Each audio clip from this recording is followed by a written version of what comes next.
ఓం నమో భగవతే వాసుదేవాయ. ఓం నమో భగవతే వాసుదేవాయ. ఓం నమో భగవతే వాసుదేవాయ. శ్రీమద్భాగవత మహాపురాణము తృతీయ స్కంధము 22వ అధ్యాయము. దేవహూతి కర్దమ ప్రజాపతుల వివాహము. మైత్రేయుడు వచించెను. విదురా, కర్దమ మహర్షి ఈ విధముగా స్వయంభువ మనువు యొక్క గుణకర్మల శ్రేష్ఠత్వమును వర్ణించెను.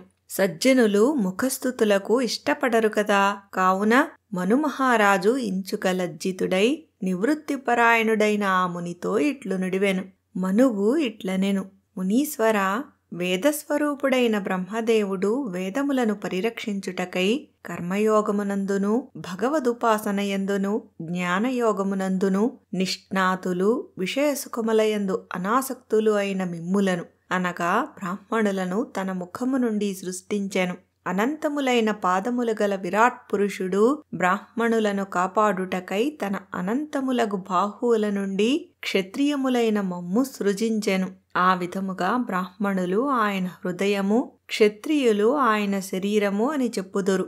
వేదములను రక్షించుటకు బ్రాహ్మణులను, వారిని కాపాడుటకు క్షత్రియులమైన మమ్ము ఆ విరాట్ పురుషుడు సృష్టించెను. ఈ విధముగా పరస్పరము రక్షించుకునునట్టి బ్రాహ్మణ క్షత్రియుల రక్షకుడు ఆ శ్రీహరియే. అతడు సమస్త కార్యకారణ రూపుడైనను నిర్వికారుడు. మహాత్మా, నీ సందర్శన మాత్రముననే నా సందేహములు అన్నియును తొలగిపోయినవి. ప్రజాపాలనా తత్పరుడనైన నాకు నన్ను ప్రశంసించు నెపముతో నా రాజధర్మములను ప్రీతితో వివరించితివి. మునీశ్వర, శుద్ధ హృదయులు కాని వారికి నీ వంటి మహాత్ముల దర్శనము దుర్లభము. నా అదృష్టవశమున నీ దర్శనము నాకు లభించినది. శుభప్రదమైన నీ పాదధూళిని నా శిరస్సున ధరించి నేను కృతార్థుడనైతిని. నా భాగ్యవశముననే రాజధర్మములను గూర్చి బోధించి నన్ను అనుగ్రహించితివి. నా పూర్వజన్మ సుకృతము వలననే నీ మధురవచనములను నేను చెవులార వినగలిగితిని. మునీశ్వర, నా ఈ కూతురుపై గల ప్రేమ కారణముగా మిగుల చింతాగ్రస్తుడనయ్యున్నాను. కనుక దీనుడనయ్యున్న నా ప్రార్థనను పూజ్యుడవైన నీవు కృపతో ఆలకింపుము. దేవహూతి అను పేరుగల ఈ కన్య నా కూతురు. ఈమె ప్రియవ్రతుడు, ఉత్తానపాదుడు అను వారికి సోదరి.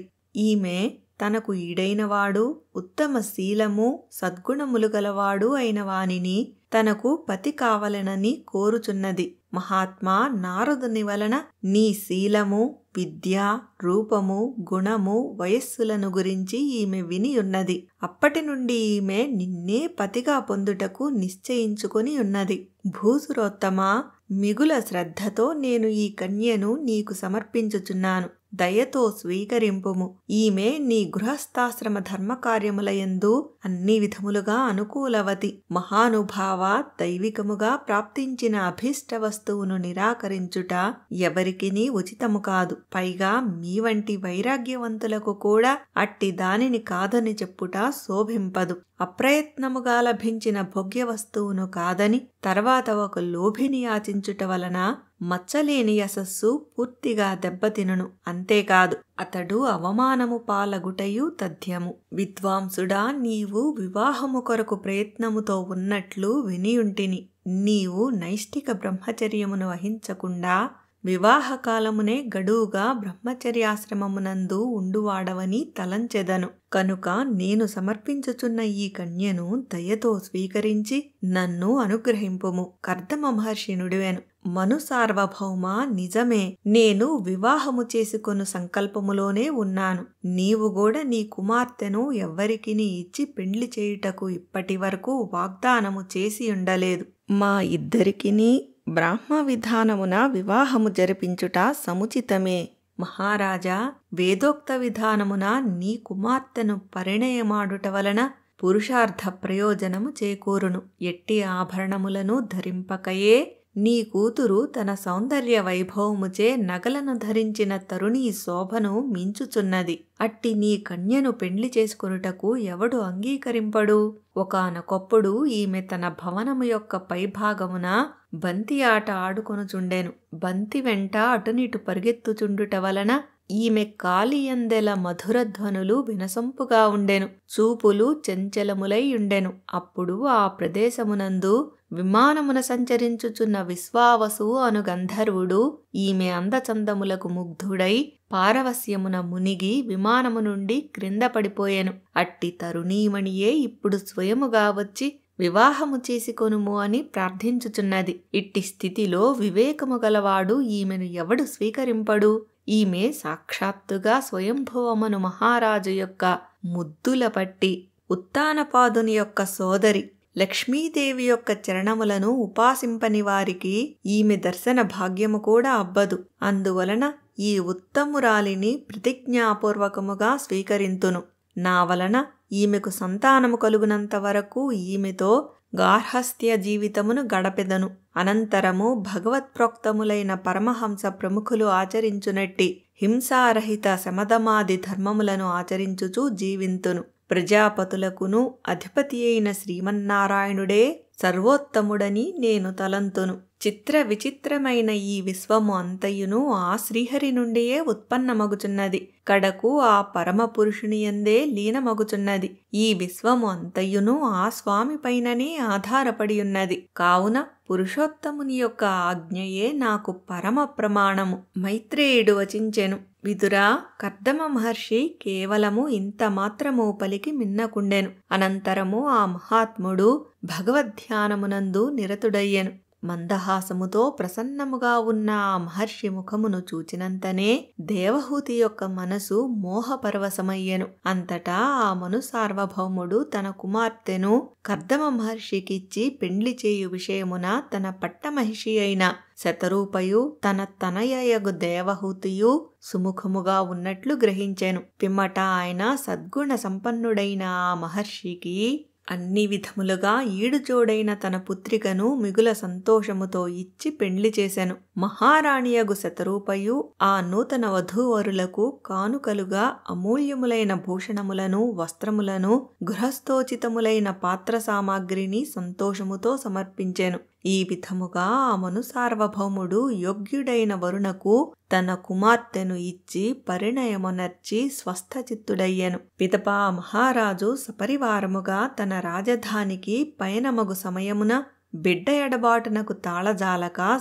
శోకభారముతో విహ్వలచిత్తుడాయెను. అనంతరము ఆమెను ఆప్యాయతతో అక్కున చేర్చుకొని తల్లి దిగులు పడకుము అని ఓదార్చుచు తన అశ్రువులతో ఆమె శిరస్సును తడిపివేసెను. పిదప మహారాజు కర్దమ మహర్షి అనుమతితో ఆయనను వీడ్కొని తన వారితో గూడి రథముపై తన రాజధానికి బయలుదేరను. అంతటా మహారాజు సరస్వతీ నది యొక్క ఉభయ తీరములయందు ప్రశాంతముగా విలసిల్లుచున్న ఋష్యాశ్రమములను దర్శించుచు ముందునకు సాగెను. ఆశ్రమములు శమధమాదిగుణ సంపన్నులైన మునులకు నివాసములు. అవి భగవదారాధనకు ఉపయుక్తములగు తులసి పుష్ప ఫలాదులతో సుసంపన్నమైనవి. తమ ప్రభువైన మనుమహారాజు రాజధానికి విచ్చేయుచున్న వార్త బ్రహ్మావర్త దేశ ప్రజలకు తెలిసెను. అంతట వారు ఆ మహారాజునకు స్వాగత మర్యాదలను నెరపుటకై స్తుతిగీతములతో మృదంగాది మంగళవాద్యములతోనూ సంతోషపూర్వకముగా రాజధాని వెలుపలికి వచ్చిరి. ఆ దేశమునకు రాజధాని అయ్యున్న బర్హిష్మతీ నగరము సకల సంపదలకు నిలవయ్యున్నది. భగవానుడైన యజ్ఞవరాహమూర్తి పాతాళము నుండి పృథ్వీని ఉద్ధరించిన పిదప ఆ స్వామి తన శరీరమును విదిలించినప్పుడు రాలిన పవిత్ర రోమముల స్పర్శతో పునీతమైన ప్రదేశము అది. ఆ విధముగా రోమములు రాలిన ప్రదేశము అంతయును రెల్లుగడ్డితో దర్భలతోనూ నిండి ఎల్లప్పుడూ పచ్చగా ఉండెను. ఆ దర్భలతో మునీశ్వరులు యజ్ఞములకు విఘ్నములను కలిగించునట్టి రాక్షసులను ఎదుర్కొనుచు యజ్ఞముల ద్వారా ఆ పరమ పురుషుని ఆరాధించిరి. మనుమహారాజు కూడా కుశలతో రెల్లుగడ్డితో నిండిన ఆ పవిత్ర భూమిని వరాహ భగవానుని నుండి పొంది తన నివాస స్థానముగా చేసుకొనెను. ఆ మహారాజు కుశలను పరచి అచట యజ్ఞవరాహ స్వామిని ఆరాధించెను. ఈ కారణముగా ఆ ప్రదేశము బర్హిష్మతి అను సార్థక నామముతో ప్రసిద్ధి వహించినది. ఆ స్వయంభవమను మహారాజు బర్హిష్మతీ నగరమునకు చేరిన పిదప తన భవనమున ప్రవేశించెను. భగవదనుగ్రహ ప్రభావమున ఆ రాజభవనము ఆధ్యాత్మిక, ఆది భౌతిక, ఆది దైవిక తాపత్రయములకు తావులేనిది. ఆ నృపుడు తన భార్యాపుత్రులతో అందు నివసించుచు ధర్మమునకు విరోధముగాని సకల సుఖములను అనుభవించెను. నిత్యము ప్రాతకాలమునందు గంధర్వులు తమ స్త్రీలతో గూడి ఆ ప్రభువు యొక్క యశో వైభవము గానము చేయుచుండిరి. కాని అతడు ఆ ప్రశంసలను పట్టించుకొనక భక్తి ప్రపత్తులతో శ్రీహరి పవిత్ర కథలను వినుటయందే నిరతుడై ఉండెను. ఆ మనుమహారాజు తన ఇష్టానుసారము వివిధ భోగములను అనుభవించుటకు అవకాశము కలవాడే. అయినను అతడు భగవత్పరాయణుడు, మననశీలుడు అగుట వలన క్షణికములైన లౌకిక భోగములు ఎవ్వియును ఆయనను మోహములో పడవేయలేకపోయినవి. ఆ మహారాజు నిరంతరము శ్రీ మహావిష్ణు గాథలను చక్కగా ఆలకించుచుండెడివాడు. ఏకాగ్రతతో ధ్యానించుచుండెడివాడు. భక్తి శ్రద్ధలతో కీర్తించుచు ఆరాధించుచుండెడివాడు. ఆ విధముగా ఆ మన్వంతరము అంతయు వ్యర్థ ప్రసంగములకు ఏమాత్రమూ తావులేక ఆయన జీవితము సఫలమాయెను. ఈ విధముగా అతడు త్రిగుణాతీతుడై జాగృత్ స్వప్న సుషుప్త్యవస్థలను దాటిపోగా తాపత్రయరహితుడై 71 మహాయుగముల కాల ప్రమాణము గల మన్వంతరమును శ్రీహరి కథా ప్రసంగములయందే గడపెను. వ్యాసనందనుడవైన విదురా, సర్వదా శ్రీహరినే ఆశ్రయించిన పురుషుని శారీరక, మానసిక, దైవిక, మానుషిక, భౌతిక క్లేశములు ఎట్లు బాధించును అనగా బాధింపజాలవు. స్వయంభువ మనువు అనవరతము భూతదయగలవాడై ప్రాణుల హితము కొరకే పాటుపడుచుండెను. మునుల అభ్యర్థనపై మానవుల యొక్క వర్ణాశ్రమములకు అనగా అన్ని వర్ణముల వారికిని బ్రహ్మచర్య, గార్హస్థ్య, వానప్రస్థ, సన్యాస ఆశ్రమముల వారికిని సంబంధించిన శుభప్రదములగు ధర్మములను సాకల్యముగా వివరించెను. అవి మను సంహిత అనగా మనుస్మృతి అను పేరుతో ప్రసిద్ధికెక్కెను. నేటికిని వాటి ప్రాశస్త్యము గుర్తింపబడుచున్నది. విదురా, స్వయంభువ మనువు మహారాజులలో మొదటివాడు. నేను నీకు ప్రశస్తి వహించిన ఆ మనువు యొక్క అద్భుత చరిత్రమును వివరించితిని. ఇంకా అతని కుమార్తె అయిన దేవహూతి యొక్క వైభవమును తెలిపెదను వినుము. ఇది శ్రీమద్భాగవత మహాపురాణమునందలి తృతీయ స్కందమునందు 22వ అధ్యాయము. ఓం నమో భగవతే వాసుదేవాయ. ఓం నమో భగవతే వాసుదేవాయ. ఓం నమో భగవతే వాసుదేవాయ. స్వస్తి.